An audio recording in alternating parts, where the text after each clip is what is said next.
In this video, we're going to talk about the subject of attribution. I'm always fascinated when security vendors and security researchers are able to attribute malware campaigns to particular nation states and also connect different malware victims together. So today, we're going to talk about some of the tools and techniques that you can use in your own malware analysis by looking at my favorite cyber attack, the Bangladesh Bank Heist. Attribution is a tricky topic. It's fraught with lots of opinion and deep technical analysis. So let's dive in and get going. Before we do, for those that are new here, I'm Colin Hardy, aka CyberCDH. I've been here on YouTube for a few years now talking about malware and cyber threat intelligence, and I'd really appreciate it if you hit the like button and subscribe to my channel. The YouTube algorithm will then do its thing and you'll be helping to support my channel here. You can also find me on Patreon, where I share the most interesting things I read in the industry, and you can also get early access to my notes and research before anybody else, so please do go check that out. Today we'll talk a lot about a rather infamous attack from 2016 known as the Bangladesh Bank Heist. 35 fraudulent SWIFT payment instructions were made by North Korean hackers who accessed Bangladesh Bank's SWIFT network and attempted to illegally transfer close to $1 billion from an account belonging to the Bangladesh Bank in New York. 5 of the 35 fraudulent transactions were successful. As a result, North Korean hackers got away with a very smooth $101 million.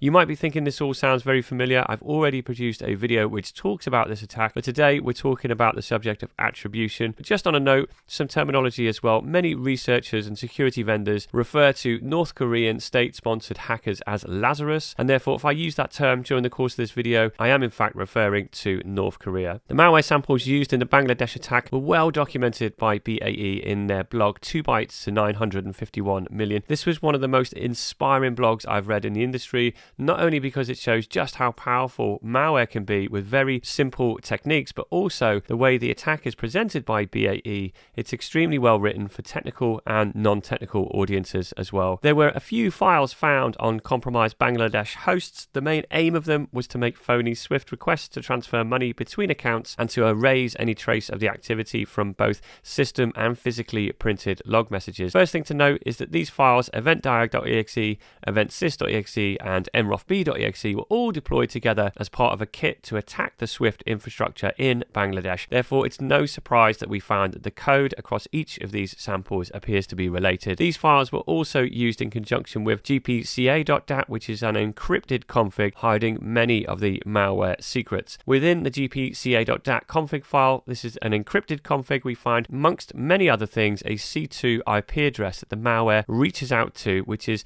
certainly an important indicator of compromise for us security researchers to use to go proactively hunting. What's interesting is it appears eventdiag.exe and mrofb.exe both decrypt this config with a hard-coded 16-byte or 128-bit RC4 key, which you can find in the initialized data section of the binary. Interestingly, eventsys.exe has the same hard-coded RC4 key, but it doesn't actually seem to use it in its code. If you were to look for references to this memory address, you will actually draw a blank. This is perhaps evidence of code reuse by the actual developer, and snippets like this can actually be used to draw links to other related malware samples, which we'll see in just a second. When the gpca.dat file config is decrypted, there is a subsequent check made in the code to look at the first few bytes in the decoded content to ensure a successful decryption has taken place. In this case, it checks the content starts with the magic bytes A0, B0, C0, D0. Other interesting behavior is found in eventsys.exe, which functions primarily as a secure wiper. Running this executable will delete a file that's passed to it as an argument, and it will also delete itself by writing a bat file to the temp folder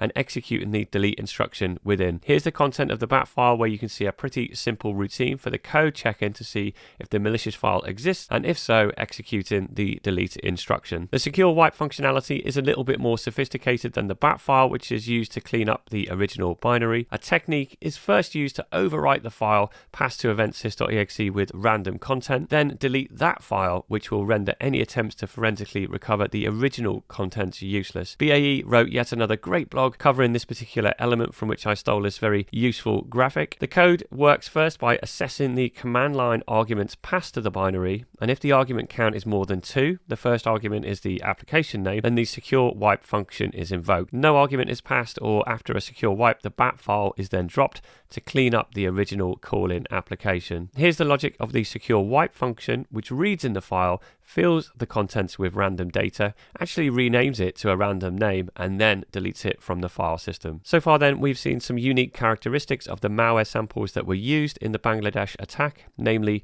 a distinctive secure wipe logic, a magic byte string which is checked against the decoded config header, and a hard-coded RC4 key which appeared in all 3 executables. Let's take a look at each of these distinctive features in turn, first starting with the secure wipe logic. This logic we observed is pretty unique and can be signatured to identify other similar malware campaigns as well, which is exactly what Anomaly did in creating this rather excellent Yara rule. Using this Yara rule, Anomaly found that these samples are related by the use of this unique secure wipe function. In particular, a file msoutc.exe was part of a collection of malware samples recovered from the Sony Pictures Entertainment attack and referenced in Novetta's Operation Blockbuster report as Sierra Charlie. The sample functioned as a spreader, but it contained the same secure delete logic that we're now familiar with from Bangladesh. The FBI also released an indictment in 2018 against an individual known as Park Jin-hyuk, a North Korean hacker accused of being behind the Sony Pictures attack, and indeed many other high-profile malware campaigns. And this indictment also references this msoutc.exe, also known as Sierra Charlie. Connecting the Sony Pictures attack and the attack on Bangladesh through the use of this secure wipe functionality should be viewed with caution, of course.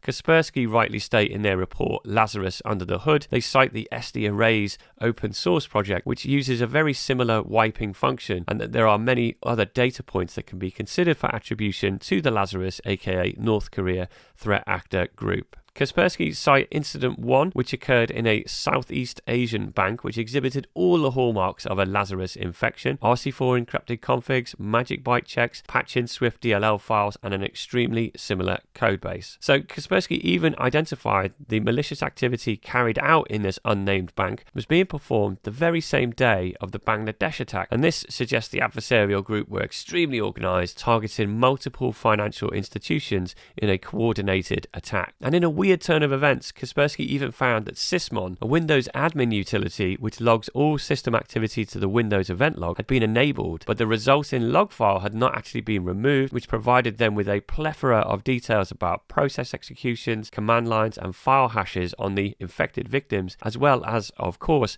timestamps of all of that activity. They state that a researcher familiar with the Bangladesh heist also saw similar activity registered within minutes across multiple bank victims. Was Sysmon enabled by Lazarus themselves but later forgotten, or was someone else in fact watching them and analysing their behaviour? Well, the plot definitely thickens around that. Kaspersky cite these 2 files from their related investigation in this Southeast Asian bank, which uses the same hard-coded RC4 key as in the Bangladesh attack. You can run string searches through the likes of hybrid analysis to look for other samples which contain this hard-coded string, but of course prone to false positives. Should be noted as well that associating malware samples based on a static inclusion of an RC4 key, that alone doesn't prove attribution, but it is an important indicator when coupled with the many other similar behavior that the malware exhibits. As we've already seen, the malware in the Bangladesh attack and the other incidents noted by Kaspersky used an encrypted config which was decoded using a hard-coded RC4 key. Once the config has been decrypted, the malware checks the first 4 bytes of the plain text content to check that it matches a specific magic byte sequence, which indicates to the malware that a successful decryption has taken place. You can see within the gpca.dat file from earlier using CyberChef,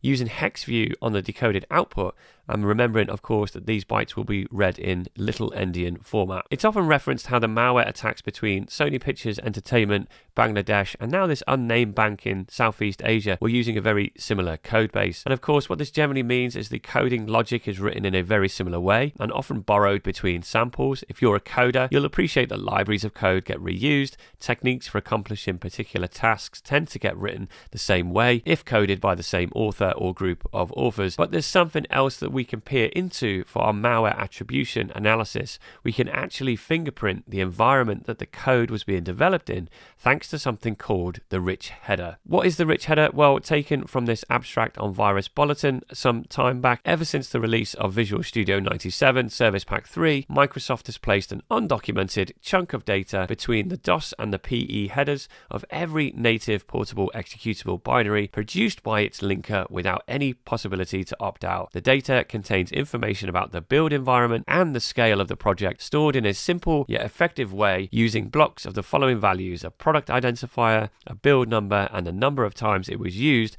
during the build process. And you know when you have one of those moments when you've seen something like a million times and never really understood what it was? Well, for me, that was when I saw this rich header. I've seen the word rich in what feels like every portable executable I've ever analyzed, but I've never really thought to question what it was and find out what it's all about. What the documentation online tells us is that the 4 bytes which come immediately after the word rich should be treated as an XOR key. In this case, E7, E0, 6C03, and we XOR everything between the D word rich and the end of the DOS stub, so working backwards. Note that this usually starts at offset 80, but not always. It is strictly possible to have a custom DOS stub whose length is not the same as the standard, and therefore that would push the rich header offset elsewhere, but very commonly it is OX80. We can do the XOR, for example, using CyberChef, and we know when we've XORed correctly because we'll see the plain text string Dan S at the start of the output. And converting the output to hex, you'll see the beginning of the plain text header is marked by the Dan S keyword, OX536E6144, but just remember your endianness. This is then followed by padding of 3 null D words. If you convert the output to hex, what we're actually given is a struct in the format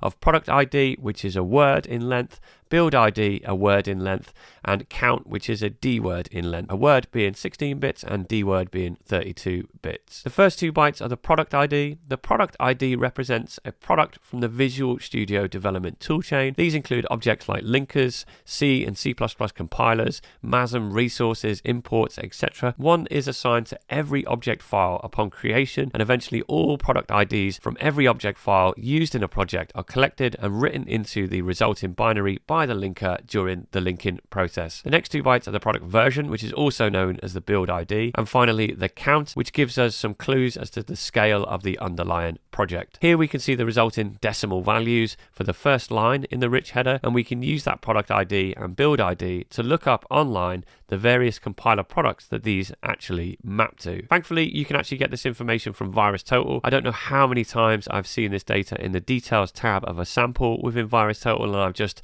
simply glossed over it. And to put the cherry on the cake, many super smart folk have been very busy translating all of the various product IDs and build ID numbers into something that's actually plain English, making the whole rich header a little bit more human readable for people like me. And of course, Mark Oxenmeyer has included this functionality into the ever ubiquitous tool PE Studio, which you should definitely get in your lives. So what I found interesting about the rich header is it's actually less of a header, but more of an array of data which doesn't have any influence over the rest of the binary. You can actually edit and completely remove the contents of the rich header. For example, you could zero it out and the whole PE will function perfectly well. And I'm genuinely surprised that more malware authors don't do this in the post-compilation process to try and make attribution and binary signaturing a bit more difficult. But I guess perhaps a zeroed rich header would draw some attention to antivirus engines. For example, these 2 binaries are identical and will function exactly the same. The only difference is I've zeroed out the rich header in this particular sample. Comparing the rich headers from the malware used in Bangladesh, we can see some commonality. You'll notice though they're not exactly the same, but they are very similar. And in fact, Virus Bulletin outlined their proactive hunting methods with respect to rich headers and these differences, and they cite 3 main approaches to look for related malware samples. Where the rich headers are identical, where the product IDs and build IDs are identical but in a different order, and if you ignore the count, and where the product IDs and build IDs are identical in a sorted order, again ignoring the counts. And there are some other methods they use too, which is worth exploring, such as the specific product IDs and build ID combinations, and also looking for XOR key matches. And that's useful to identify common malware packers as well. They also call out this kind of rich header analysis may be useful to find unpacked versions of packed files, as often packers will leave the original headers intact. Using this knowledge, we can see an almost identical match between msoutc.exe from Sony Pictures and eventdiag and eventsys.exe from the Bangladesh attack, which really helps cement the theory that the attack on Sony Pictures was in fact carried out by the same malware authors who conducted the Bangladesh Bank Heist. I mentioned earlier that it's possible to alter the rich header without any impact on the portable executable post-compilation. Therefore, as well as having some fun with zeros, you can also take the rich header from one malware malware sample and use that in another malware sample to influence the malware researcher assumptions that the malware may belong to one family or APT group, when in fact that may not be the case. A famous case of this happening was with the Olympic Destroyer malware, which affected the 2018 Pyeongchang Olympics. Domain controllers that were used within the backbone of the IT infrastructure to host the entire event were shutting down during the opening ceremony of these Olympics due to an issue, at the time unknown. The issue was in fact malicious, and malware dubbed Olympic Destroyer was blissfully, securely erasing data and traversing the network, harvesting credentials as it went further to propagate and infect devices, erasing key system components. The IT teams here responsible for the event appear to have pulled a proverbial rabbit out of the hat in order to save the event. Within a matter of hours, they managed to restore service. But do we know who was behind the attack? Well, that question has been the subject of lots of debates ever since. Attacks on South Korea are normally attributed to North Korea for a variety of political reasons. Was it them? Could it have been China, US, Russia, or indeed some other threat group not affiliated to a nation state per se? This case has often been described as psychological warfare on reverse engineers due to the sheer amount of false attribution clues within this malware sample. It was essentially designed to mislead from the outset, send analysts twisting and turning and ultimately debating with each other in the hope, I imagine, to not reach a definite conclusion. In short, there is a fairly solid theory that the Kremlin was behind the attack. You should definitely check out this Wired blog on the story, which goes into awesome details about the whole event and the various attribution angles. But for now, let's talk about why North Korea, aka Lazarus, was initially suspected. One of the many features of Olympic Destroyer malware included a secure wipe function to try and thwart any potential forensic investigation by overwriting file content before deletion. This is now very familiar code logic, which featured prominently in the Bangladesh and Sony Pictures attack. It's strikingly similar here in Pyeongchang, therefore providing our first link to potential Lazarus activity. However, it's another attribute of this malware which provides what was at the time considered the strongest link to Lazarus, and in fact this wasn't the malware code itself but the metadata of the file, and indeed the trusty rich header. Believe it or not, the rich header exactly matched the rich header of eventsys.exe,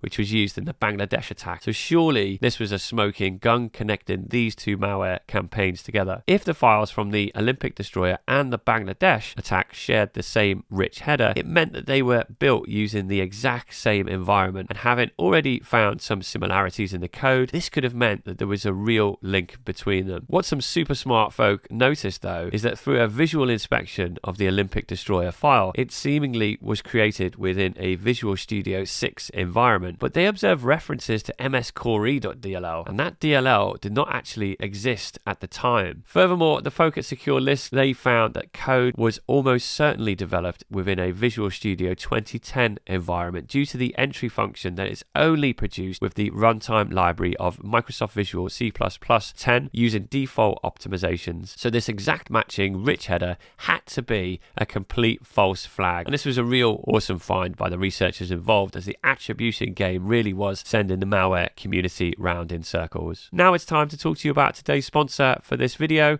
During the process of me putting this content together, Intezer reached out to discuss options to sponsor my YouTube channel. I was super excited about that, being very well aware of the Intezer platform and also that they wanted to show support here on YouTube. I often get offers for various vendors to sponsor content, and to be honest, I often decline because I prefer to accept offers to promote content for platforms that I actually use, I trust, and where the product relates to my video content. Intezer here fits this rationale perfectly, and indeed we're talking about how to identify related malware samples based on the true heuristics and not false flags, and Intezer are by far the leaders in this space. Security teams around the globe are commonly tasked with performing basic and detailed triage of files in order to identify malicious behavior. Everyone in the industry no doubt uses VirusTotal to perform contextual searches to answer the basic question, is this file malicious? But VirusTotal has some drawbacks, and Intezer can give you a lot more information. Registering for a free account with Intezer allows you to upload 50 files per month for free and helps you to answer, amongst many other things, the following questions. Is this file malicious? What malware family does this belong to? What is unique about this malware? What are the key IOCs? What is the malware behavior? And also, what other similar malware exists? What's more, you aren't even restricted to just uploading files. You can upload any file or even a memory dump taken from a suspected compromised device, or even drop a lightweight sensor onto an endpoint, which will gather the required intelligence to perform your analysis. You can also search the platform based on the file hash, a particular search string, or even a particular malware family of interest to take you straight into the rabbit hole. Let's see it in action. Here we're focused on samples from the Bangladesh Heist, which we know are attributed to the Lazarus group.